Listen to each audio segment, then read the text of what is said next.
Une serveuse noire avait vu sa photo d'enfance dans la maison d'un millionnaire. Elle avait été choquée de découvrir qu'elle était la fille qu'il avait perdue 20 ans plus tôt. Mon Dieu, c'était elle.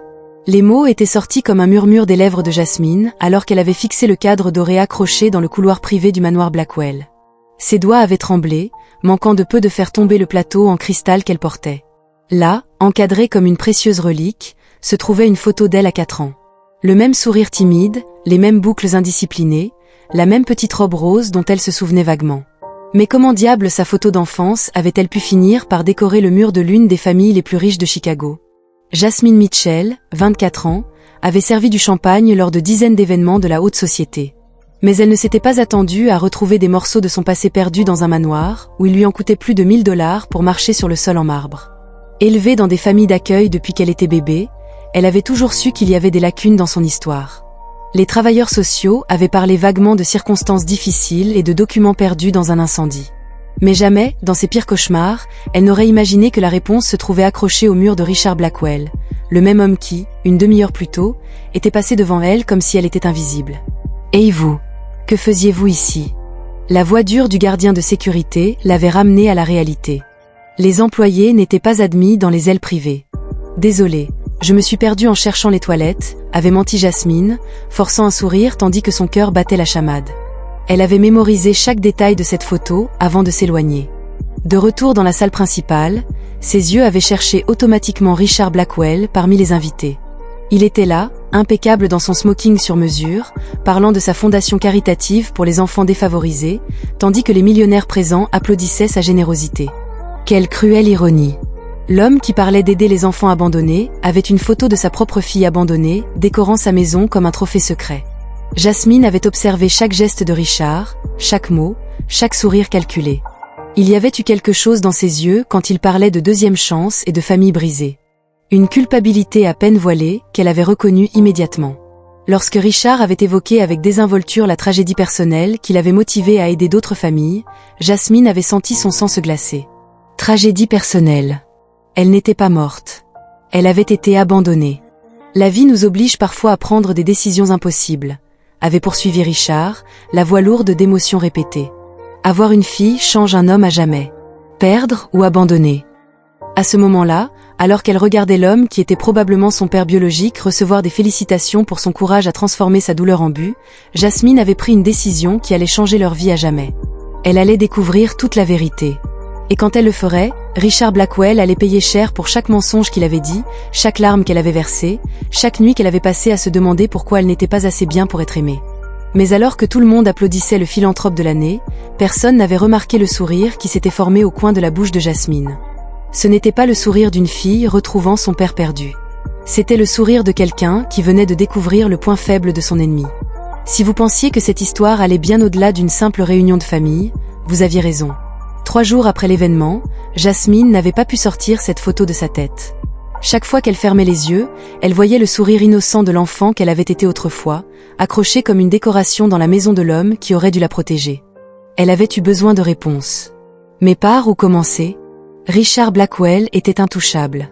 PDG d'une multinationale, membre du conseil d'administration de 3 universités et, ironiquement, mécène d'orphelinat dans tout l'État. L'homme avait bâti un empire sur sa propre hypocrisie. C'était à ce moment-là qu'elle s'était souvenue de Marcus, le barman vétéran qui travaillait à tous les événements d'élite de Chicago. Si quelqu'un connaissait les sales secrets de ces gens, c'était bien lui, Blackwell.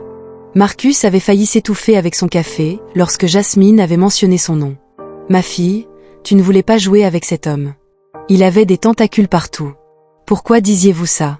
avait demandé Jasmine, faisant semblant d'être décontractée pendant qu'elle essuyait les verres. Marcus avait regardé autour de lui, s'assurant qu'ils étaient seuls dans la zone de service. Il y avait eu des rumeurs, de vieilles rumeurs, à propos d'une fille qu'il avait eue et qui avait disparu de la carte. Sa femme était décédée dans un accident suspect alors que la fillette avait environ 4 ans. Le sang de Jasmine s'était glacé. 4 ans. L'âge sur la photo. Le plus étrange était qu'après l'accident, Blackwell avait hérité d'une fortune astronomique grâce à l'assurance vie de sa femme. Et la fille, on n'en avait plus jamais entendu parler. C'était comme si elle s'était évaporée. Mais il parlait tellement d'aider les enfants orphelins. Marcus avait ri amèrement. Bien sûr qu'il le faisait. Rien de mieux pour laver une conscience sale qu'une fondation caritative avec son nom gravé en lettres d'or. Cette nuit-là, Jasmine avait créé de faux profils sur les réseaux sociaux et avait commencé à enquêter. Elle avait découvert que Richard s'était marié 3 fois après la mort de sa première femme, toujours avec des femmes beaucoup plus jeunes qui avaient signé des contrats prénuptiaux stricts. Tous ces mariages ultérieurs n'avaient pas duré plus de 2 ans. Encore plus intéressant, elle avait trouvé de vieux articles sur Helena Blackwell, sa mère biologique. La femme avait été une militante des droits des enfants qui luttait pour réformer le système d'adoption. Le dernier article à son sujet mentionnait qu'elle enquêtait sur des irrégularités dans des agences d'adoption privées 2 semaines avant sa mort. Comme c'était pratique. Jasmine avait imprimé tout ce qu'elle avait trouvé et avait organisé une chronologie. Helena avait découvert quelque chose de compromettant à propos des agences d'adoption. 2 semaines plus tard, elle était morte dans un accident. Richard avait tout hérité et sa fille avait mystérieusement disparu. Elle avait eu besoin de plus d'informations et elle savait exactement où les obtenir. Margaret Santos, une détective privée à la retraite, fréquentait le café où elle travaillait le matin. « Margaret, j'ai besoin d'une faveur », avait dit Jasmine en versant le cappuccino extra fort que la femme commandait toujours. « D'après ce que j'entends, je suppose que ce n'est pas une petite affaire. J'ai besoin d'informations sur quelqu'un d'important. » Margaret avait étudié le visage de Jasmine pendant un long moment. À 65 ans, elle avait développé un instinct aiguisé pour reconnaître quand quelqu'un avait désespérément besoin de justice. « Combien pouvais-tu payer ? » ?»« Je pouvais travailler pour toi. Nettoyage, organisation, tout ce dont tu avais besoin. » Intéressant. Margaret avait souri. Cela faisait longtemps que je n'avais pas eu de vrai cas. Dis-moi tout.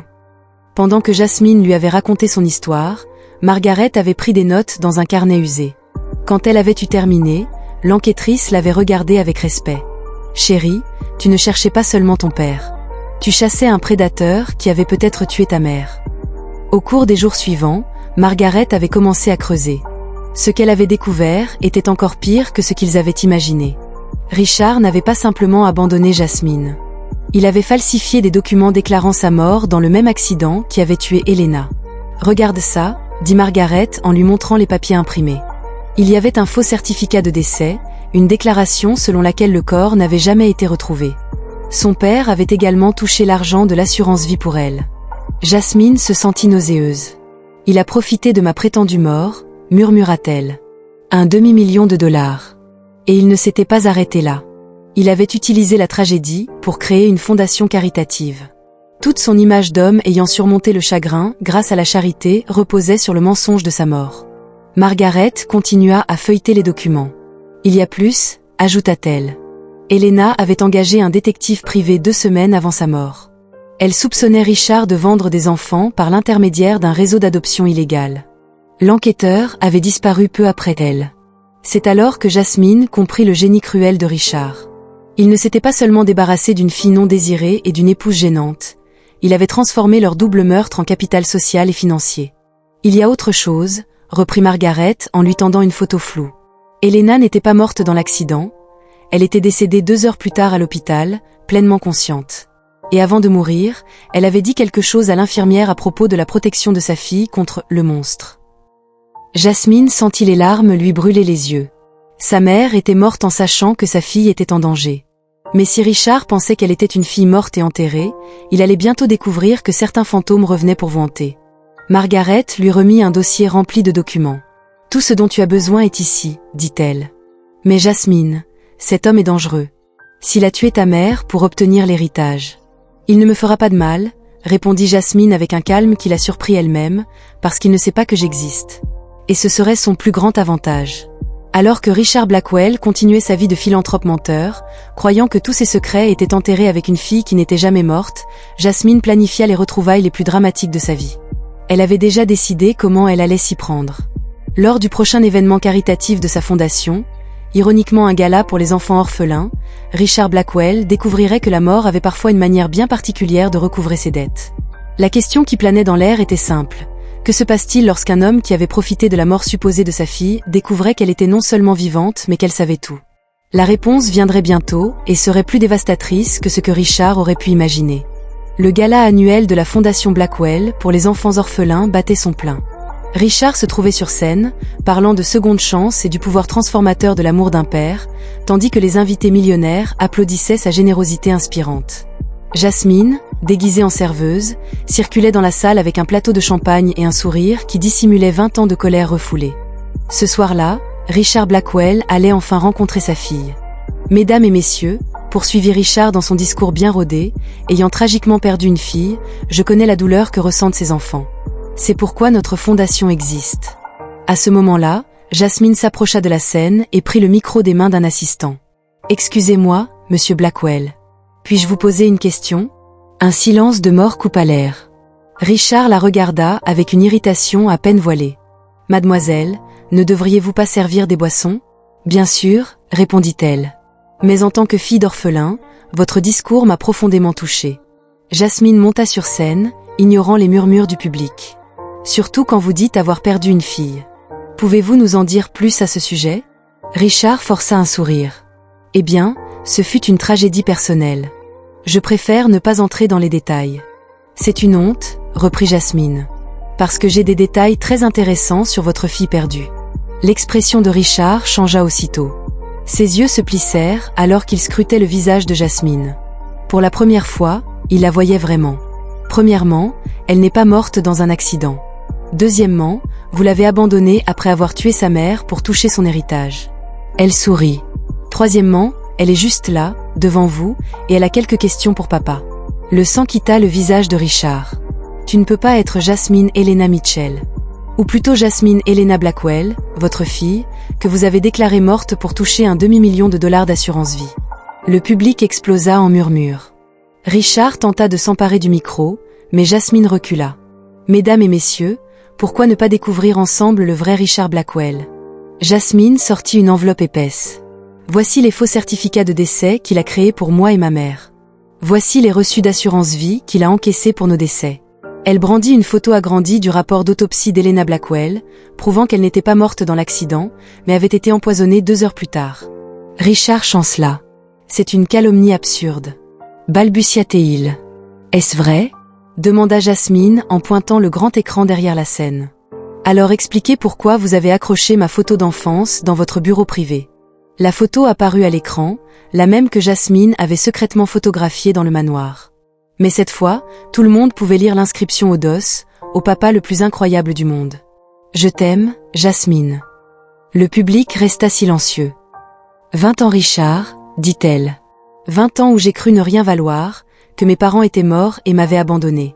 Pendant ce temps, vous avez utilisé notre tragédie pour bâtir votre image de philanthrope et collecter des millions en dons qui n'ont jamais aidé de vrais enfants. » Margaret apparut sur le côté de la scène, signalant qu'elle enregistrait tout. « Mais vous savez ce qui est encore plus drôle ?»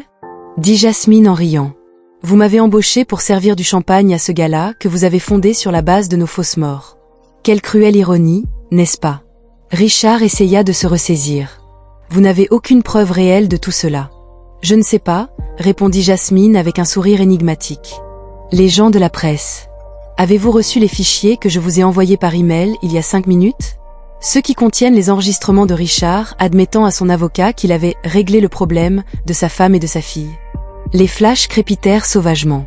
Richard regarda autour de lui, voyant sa réputation s'effondrer en temps réel. « Toi, » murmura-t-il, comprenant enfin l'ampleur du piège. « Tu as tout planifié. »« Bien sûr que je l'ai fait, » répondit Jasmine. « Tu m'as appris que la vengeance est un plat qui se mange froid. » Elle savoura le mot. « Papa.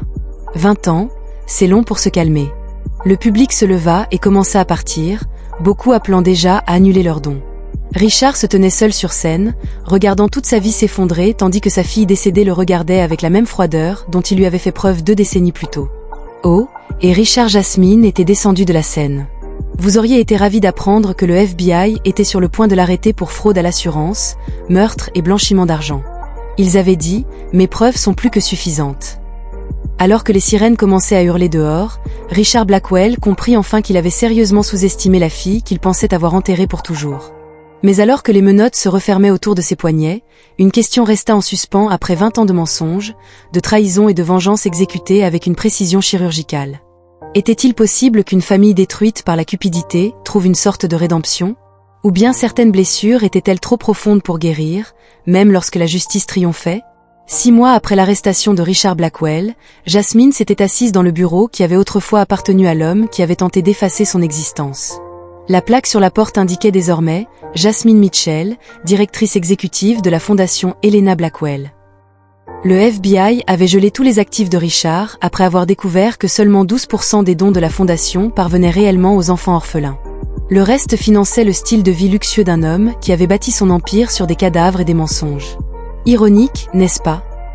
Avait commenté Margaret, devenue son assistante officielle, en feuilletant les rapports financiers. Il avait utilisé sa mort pour récolter des millions, et maintenant elle utilisait ces mêmes millions pour faire le travail qu'il prétendait faire. Jasmine avait souri en signant un chèque pour la construction du 5e nouvel orphelinat. L'argent confisqué à Richard était utilisé exactement pour ce qu'il avait toujours promis, mais cette fois pour de vrai. La transformation dans la vie de Jasmine avait été radicale et publique.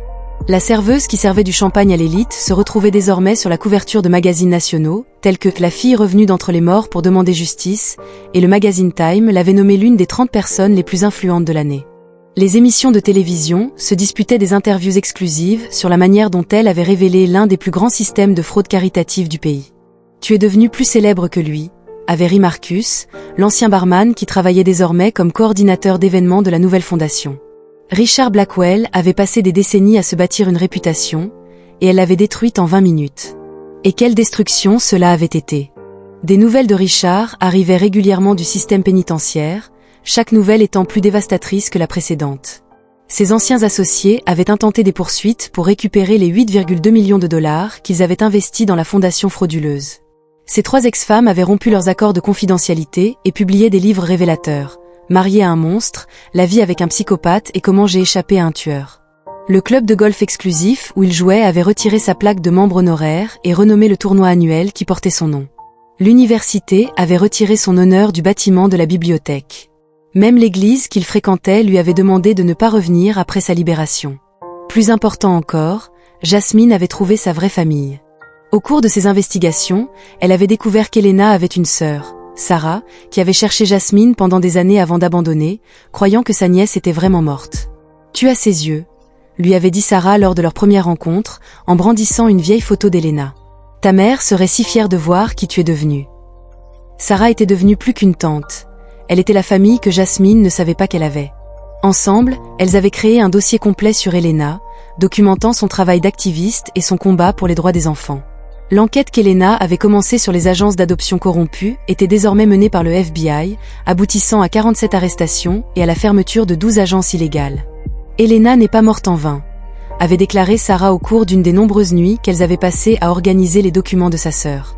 Elle a planté des graines qui t'ont permis de faire fleurir une forêt entière. Richard, quant à lui, avait été confronté à une réalité bien différente. Condamné à 25 ans de prison pour meurtre, fraude et blanchiment d'argent, il avait perdu non seulement sa liberté, mais aussi toute sa fortune, confisquée à titre de réparation. Ses amis de la haute société s'étaient volatilisés et sa réputation avait été irrémédiablement détruite. Les lettres qu'il essayait d'envoyer à Jasmine revenaient toujours sans réponse. Dans l'une d'elles, interceptée par Margaret, il avait écrit « J'étais jeune et stupide quand c'est arrivé. Si tu es vraiment ma fille, pardonne-moi. Je peux tout expliquer. » Jasmine avait déchiré la lettre sans la terminer. Le pardon était un luxe que les meurtriers ne méritaient pas. Mais la véritable mesure du succès de Jasmine ne résidait pas dans les gros titres ou les rapports financiers. Elle se mesurait dans les 847 lettres qu'elle recevait chaque mois d'enfants dont la vie avait été transformée par la nouvelle fondation. « Jasmine, j'ai obtenu une bourse pour étudier la médecine à Harvard », écrivait Amanda, 16 ans. « Merci de m'avoir appris que notre passé ne doit pas définir notre avenir. Tu m'as inspiré à devenir avocat », disait une autre lettre d'un garçon de 14 ans. « Je veux défendre les enfants comme tu as défendu ta mère. » Grâce à la fondation, notre famille est enfin réunie après 8 ans de séparation, écrivait une mère. Mes enfants sont rentrés à la maison. Dans une interview sur CNN, 6 mois après l'arrestation de Richard, Anderson Cooper avait demandé à Jasmine si elle ressentait de la colère envers son père biologique. « Père ». Elle avait réfléchi longuement avant de répondre. « La colère est un luxe que je ne peux pas me permettre. Richard Blackwell m'a involontairement enseigné la leçon la plus précieuse de ma vie. Nos origines ne définissent pas notre destin. Il a tenté de m'effacer de l'histoire, mais il ne m'a laissé qu'une page blanche pour écrire ma propre histoire. » L'émission avait montré des images impressionnantes de la nouvelle fondation en activité. 5 orphelinats modernes, 200 enfants bénéficiant d'une éducation de qualité, 89 familles réunies, 156 jeunes bénéficiant de bourses d'études. Tout cela avait été financé par l'argent que Richard avait volé en pensant ne jamais être découvert. La différence entre nous, poursuivit Jasmine, c'est qu'il a utilisé une tragédie à son profit. J'ai utilisé une tragédie au profit des autres. Il a bâti un empire de mensonges. J'ai bâti un héritage de vérité. La dernière scène de l'émission montrait Jasmine visitant la tombe d'Elena pour la première fois. Elle avait fait fabriquer une nouvelle pierre tombale en marbre rose, remplaçant la simple plaque portant l'inscription « Elena Blackwell, 1975 à 2003 », par un message plus complet « Elena Blackwell, mère, militante, héroïne ». Elle s'est battue pour ceux qui n'avaient pas voix au chapitre. Sa fille a accompli sa mission. « Nous l'avons fait, maman », murmura Jasmine en déposant un bouquet de roses blanches. La justice que tu cherchais est enfin arrivée. Et tu sais ce qui est le mieux? Elle est venue par la fille qu'il a tenté d'effacer, mais que tu as élevée pour qu'elle soit indestructible. Alors qu'elle quittait le cimetière, son téléphone portable avait vibré, une notification lui avait fait esquisser un sourire. C'était l'alerte que la fondation avait battu un nouveau record, plus d'argent récolté en une semaine que Richard n'en avait donné en toute sa carrière de philanthrope. Ce soir-là, seule dans son nouvel appartement avec vue panoramique sur Chicago, Jasmine repensa à son parcours. De serveuse invisible servant du champagne à ceux qui la méprisaient, elle était devenue la voix de milliers d'enfants qui, comme elle, avaient été abandonnés par le système. Le téléphone sonna. C'était Sarah, sa tante, qui appelait comme chaque soir. « Comment s'est passée ta journée, ma chérie ?»« Transformatrice », répondit Jasmine en regardant par la fenêtre la ville qui la reconnaissait désormais comme une héroïne. 50 enfants supplémentaires ont été adoptés aujourd'hui grâce à notre programme. Et vous? J'ai fini de classer les journaux d'Elena. Nous allons publier un livre sur son travail. Jasmine sourit. Même morte, sa mère continuait de sauver des vies. La meilleure vengeance n'avait pas été de détruire Richard Blackwell, même si cela avait été incroyablement satisfaisant. La meilleure vengeance avait été de devenir tout ce qu'il prétendait être, multiplié par 1000, pendant qu'il pourrissait dans une cellule, regardant les reportages sur la façon dont sa fille décédée construisait l'héritage qu'il avait simulé pendant des décennies. Richard avait tenté d'effacer Jasmine de l'histoire. Mais elle n'avait pas seulement réécrit son propre récit. Elle avait transformé sa douleur en carburant pour éclairer la voix de milliers d'autres enfants.